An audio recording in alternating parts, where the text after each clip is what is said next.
જય સોમનાથ, હું વેરાવળથી ગીતાબેન ચોડાસમા। આજે ચટણીની રેસીપી કહું છું તમને। આ ચટણી સલાડની સાથે ખાવાથી સલાડ એકદમ સ્વાદિષ્ટ લાગશે અને ડાયટ કરતા હોય એના માટે આ ચટણી સરસ છે। સલાડની સાથે ખાવાથી મજા પણ આવશે। તો તેમાં શું શું જોશે તે તમને બતાવું છું। એમાં ફોદીનો છે અને કાચી કેરી નાખેલી છે, સિઝન છે એટલે નહીં તો તમે લીંબુનો ઉપયોગ કરી શકો ખટાશ માટે।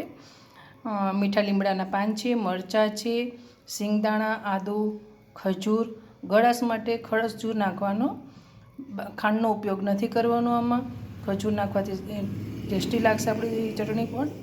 ધાણા ભાજી છે, ટોપરાનો ભૂકો છે અને નમક છે। આમાં તમે પાલકના પાન પણ ઉમેરી શકો છો અને દાળિયા નાખવા તો તે પણ ઉમેરી શકો છો। આ ચટણી આપણી તૈયાર બનેલી છે। તો આ ચટણીને તમે સલાડની સાથે ખાઈ શકો છો। મારી ચટણી રેસીપી ગમે તો લાઈક કરજો, સબસ્ક્રાઈબ કરજો।